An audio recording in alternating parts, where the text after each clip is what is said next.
It's night time in Darwen, Lancashire. Suzanne the librarian closes the heavy old doors of the town's Carnegie library.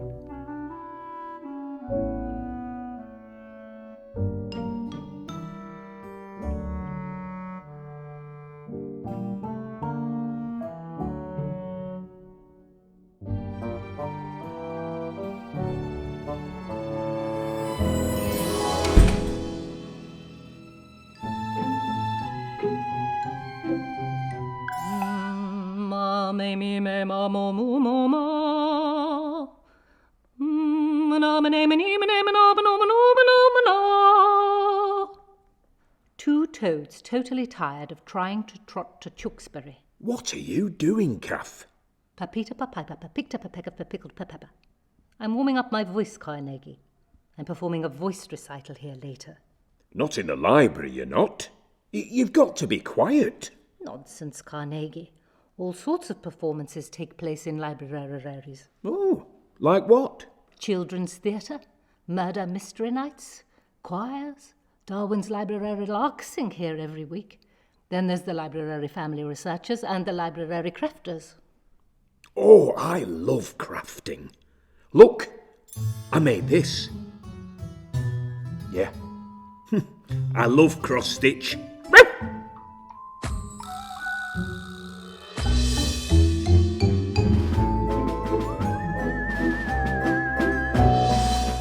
Right, less chatting and more working. There's lots to do and not much time to do it in. I'll see you on the other side. What are you writing in your diary, Mr. Pomfreits? It's Pomfret and nothing for noses. Mr. Pomfreits is writing a love poem for Suzanne the librarian. No, I'm not, and it's Pomfret. A poem that will never be spoken or ever be sent. The one book in the library that cannot be lent.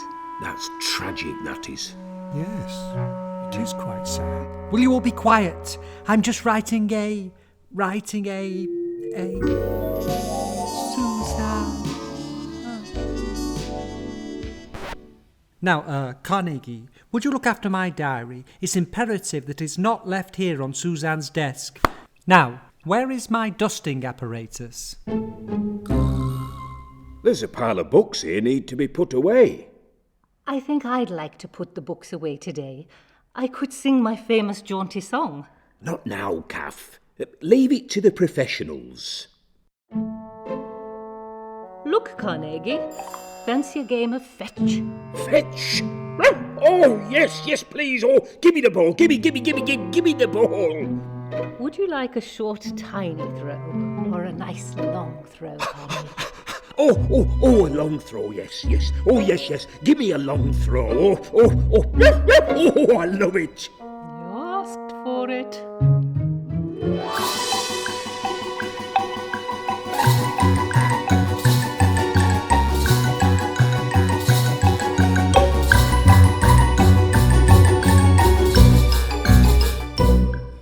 Ready? Now, where on earth has Carnegie got to? I think I saw him messing about in the reference library. Oh, no. I'd like to put the books away today, Mr. Pomfret. Oh, no, Kaff. No, you can't be trusted. Last time, you and Carnegie messed up the entire system. Carnegie, come out of there!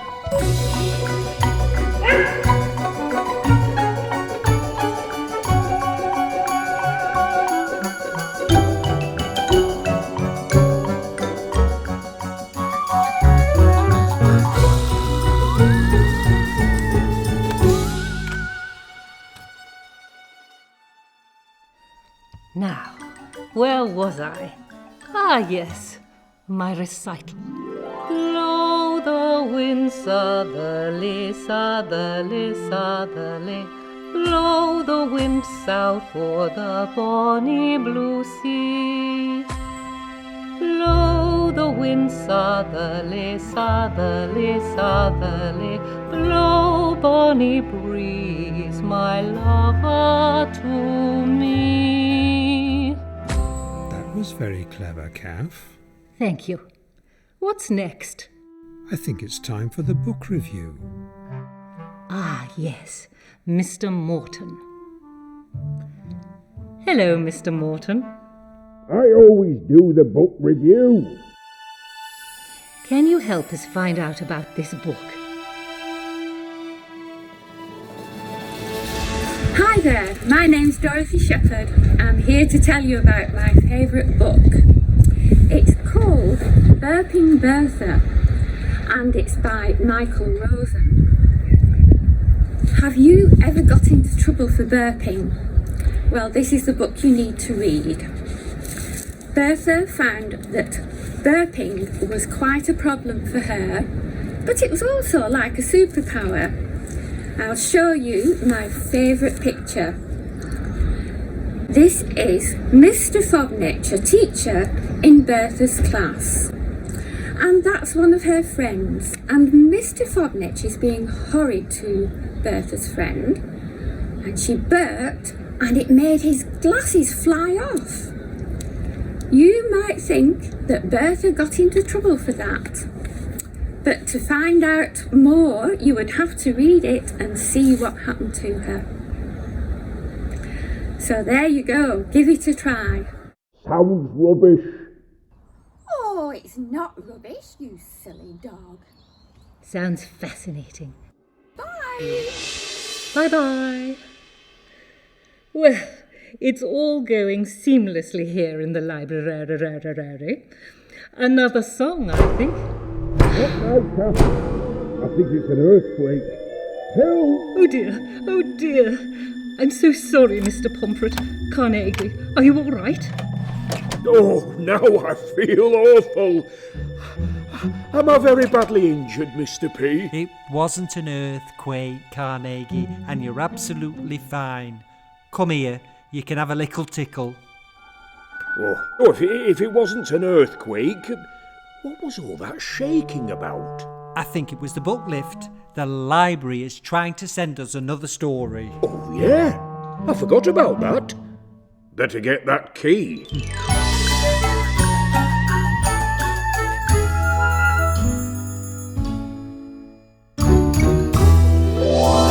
Chippy choppy chirpy chappy. Indeed, I shall proceed forthwith. Oh, here we go again. There's nothing in it. No, Carnegie. Remember, there might be something down at the bottom. Klever Kaff is right. I'll just have a look. I hope it's still working. What is it? What is it? Oh, I think I know what this is.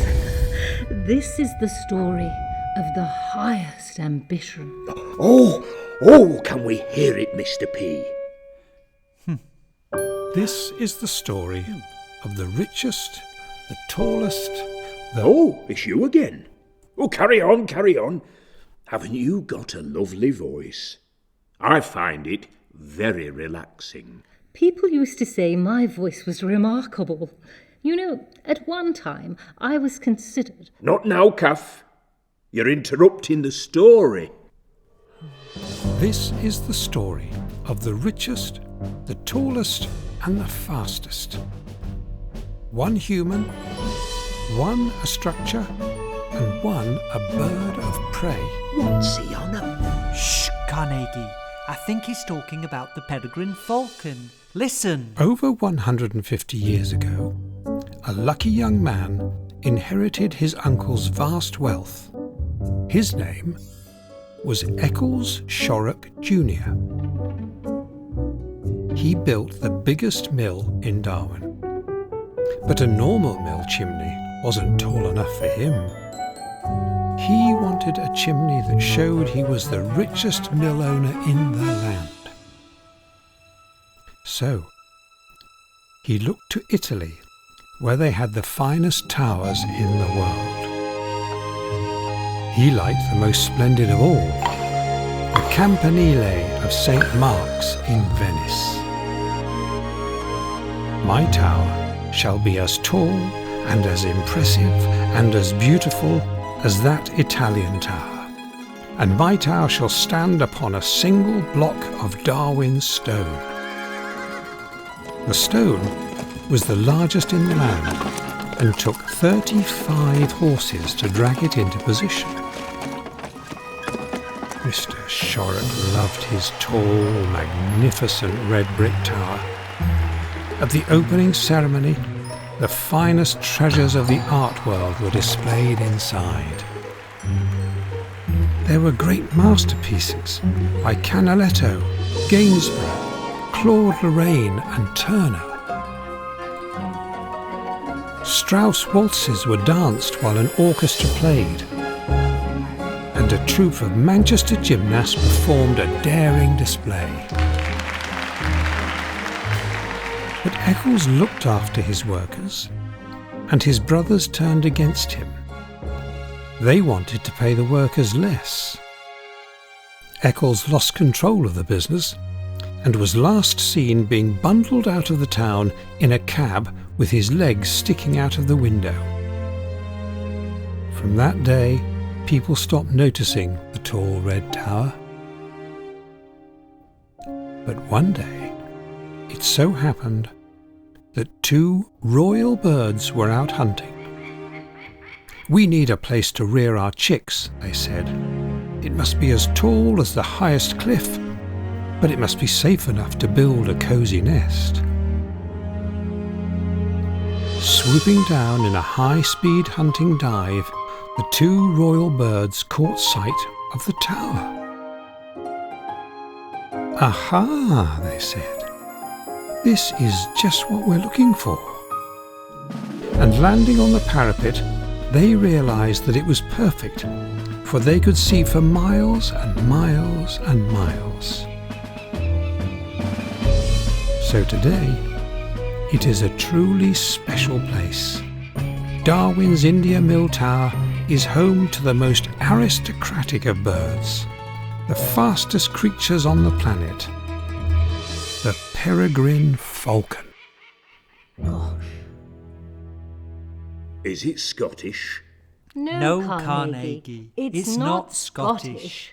But it is very beautiful. There's a newspaper clipping about it. Come along, you two. I'll show you.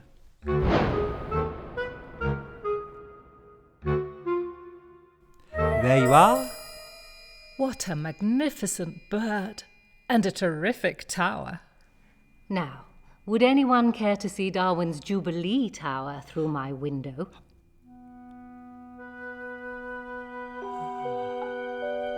Blimey! Someone's pinched it. No, my darling.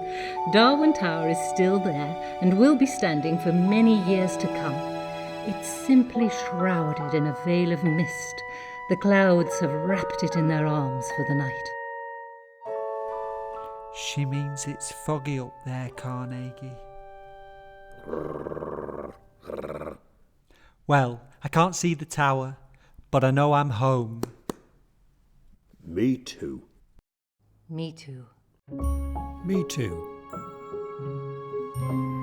It is dawn now in Darwin, and Suzanne will soon be arriving to unlock the library.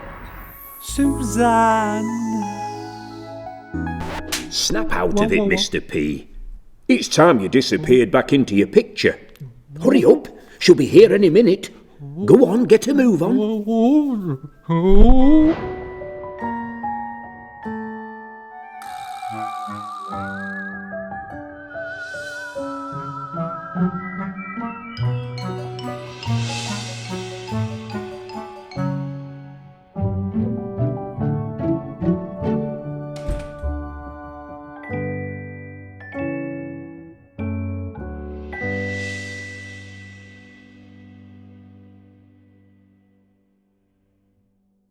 I've always loved India Mill Tower. It has a sort of faded grandeur. Like you. Night, Klever Kaff. Night, Carnegie. Night, Mr. Pomfret. Night, Klever Kaff. Night, Carnegie. Night, Mr. Pomfret. Love you, Mr. P. Love you, Kaff. Love you, Carnegie. Love you, Carnegie.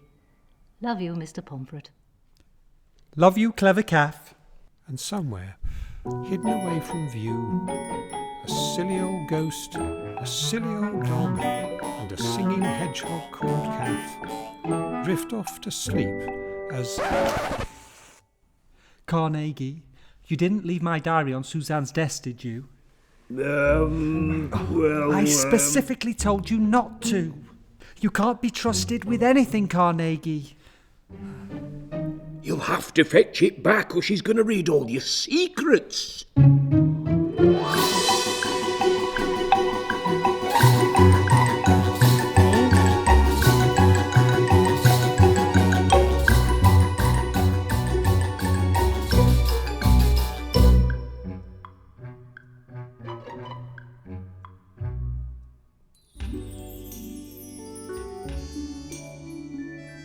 Suzanne.